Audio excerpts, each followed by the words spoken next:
I was paid a healthy bounty for Ringo and Curly Bill, and realized there was real money to be made. That's why I went after Henry Plummer.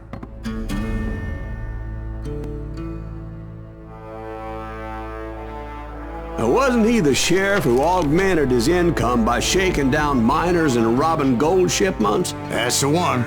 Oh yeah, I remember him. He ran that gang of thieving outlaws called the Innocents. So it's true that you went toe-to-toe with him? Indeed I did, son. Indeed I did.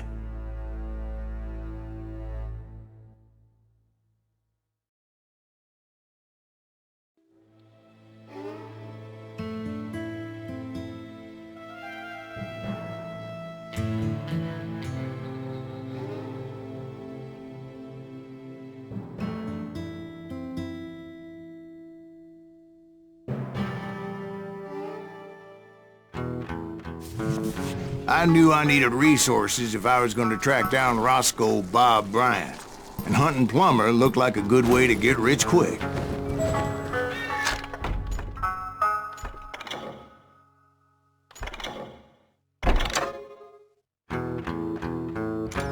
As the local vigilantes exposed him as the leader of the bandits, and put a generous price on his head.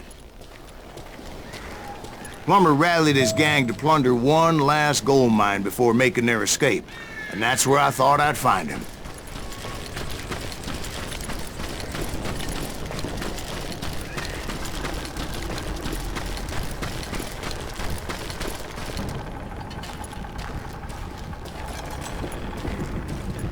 It makes me nervous standing so close to all these goddamn barrels of gunpowder. Why would you be nervous? No one has the components to come after us. As long as you don't light up a cigar, we're fine. Besides, George is up there on the rocks with that rifle of his. Nothing gets past him.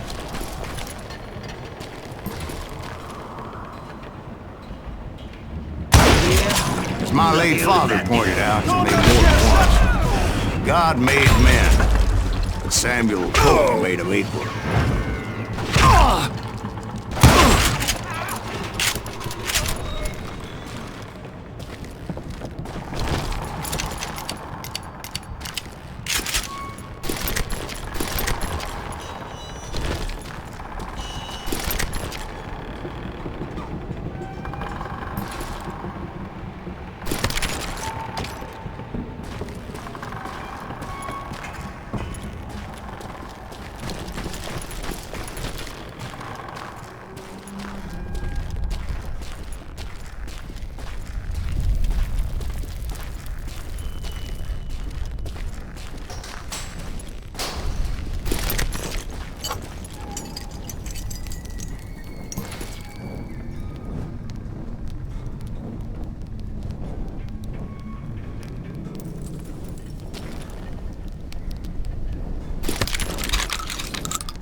I knew that dynamite wasn't mine, so I decided the polite thing would be to return it. It was the biggest gold rush since Sutter's Mill in '48. Unfortunately, prospectors weren't the only ones drawn to those riches.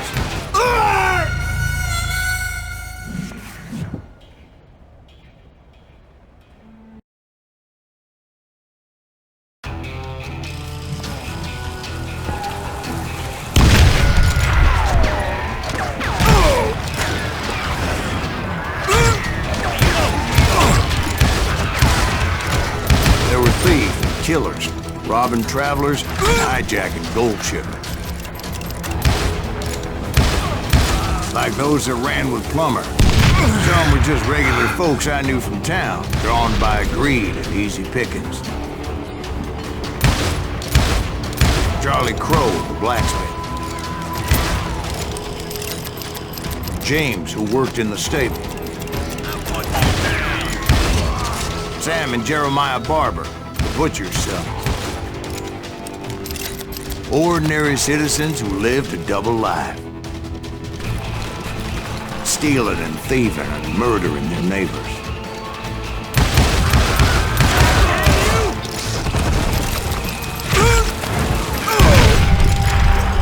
I'm putting you down.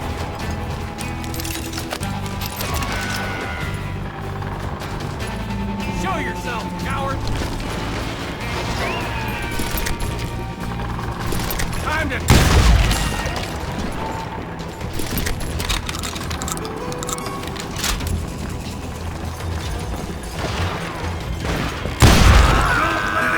Of course, the rest were veterans of the Civil War.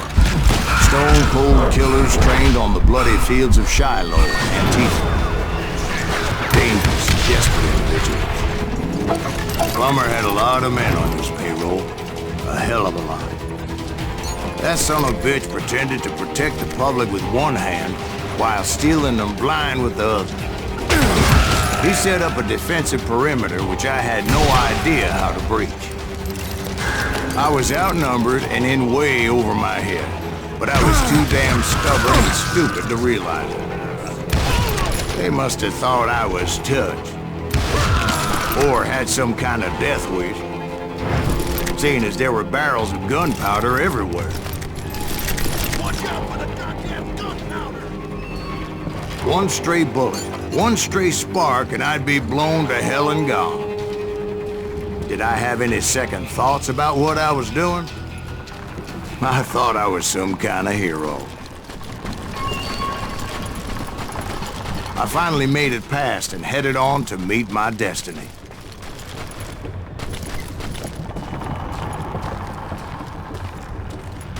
But first, I had something I needed to figure out. I had a few ideas on how to get into that mine, but once I made my decision, I knew there was no turning back. So my first thought was to enter the nearest mine portal. I saw an entrance. Made sense. I'll flank it! It was the quickest way in, but that also made it more dangerous, You can't... as there would undoubtedly be enemy pickets posted along the way.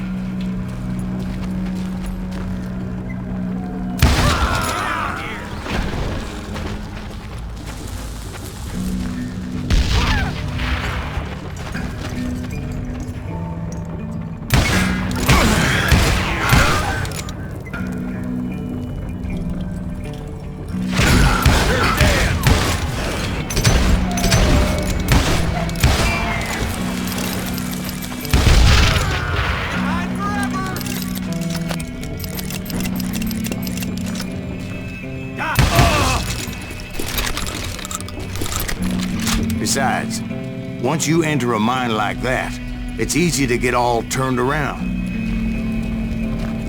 And that confusing maze of corridors wouldn't even be the worst of it.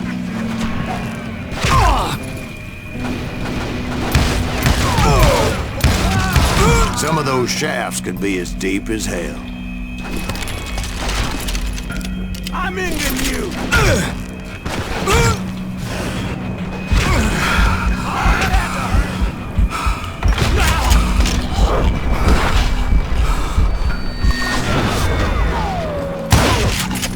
single stumble or misstep can easily end in a deadly plunge to oblivion.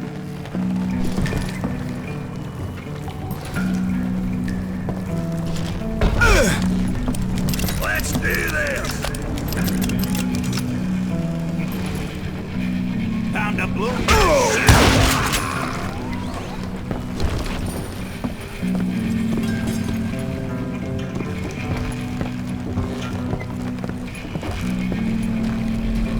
Quick reflexes often make up for a lack of common sense.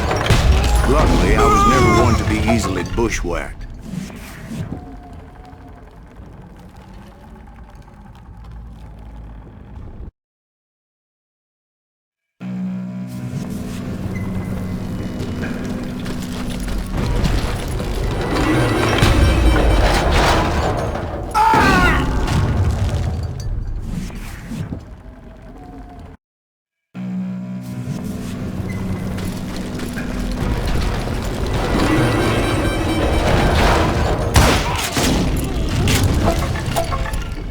I would just need to be careful not to blow myself to kingdom come.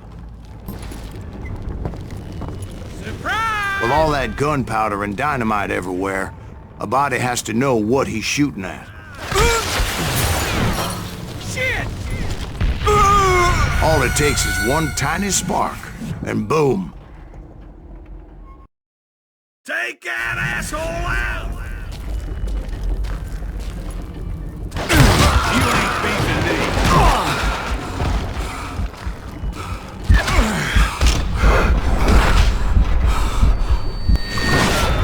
Did you see? One wrong bullet could have turned that mine into a dad-blasted tomb.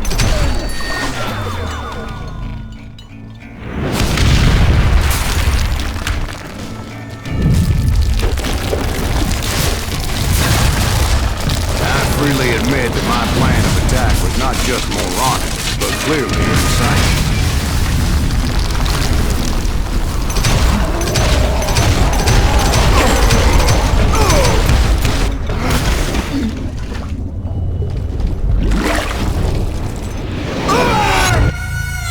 It's a good thing that I abandoned that ridiculous plan before I even tried it. Instead, I spotted a ladder, way into the mine from the opposite side.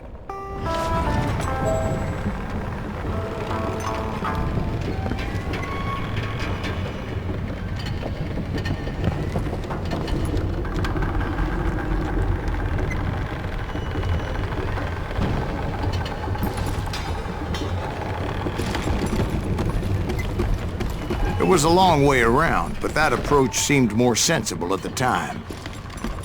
Of course, being I had a problem with heights, that scaffolding scared the bejesus out of me. Climbing down that ladder required some caution. I needed to make a leap of faith, which ain't easy when you're suspended between heaven and hell. I was determined not to give up, however. As Sheriff Plummer seemed quite the despicable character. When the vigilantes discovered what the sheriff was up to, people were outraged. That 10,000 they put on his head would go a long way to helping me find old Bob. And I had made it my mission to settle that score from hell or high water.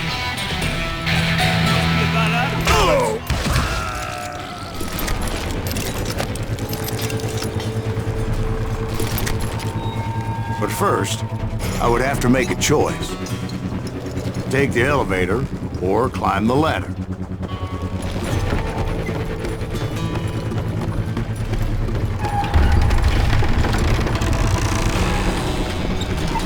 I wanted to use the element of surprise.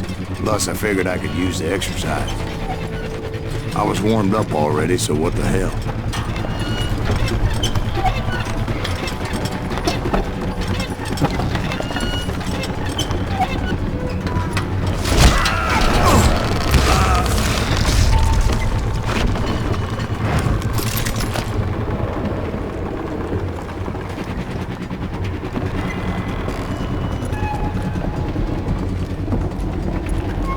Plummer was a mad dog killer, and the people of Nevada City deserved better. Nevada City? I thought Plummer met his maker in Bannock, Montana. Right, well, he was the sheriff of both places at one time or another, but that's neither here nor there. The point was, taking him down would save a lot of lives, including my own.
That's how Henry Plummer died. Him and his crew were worth their weight in gold.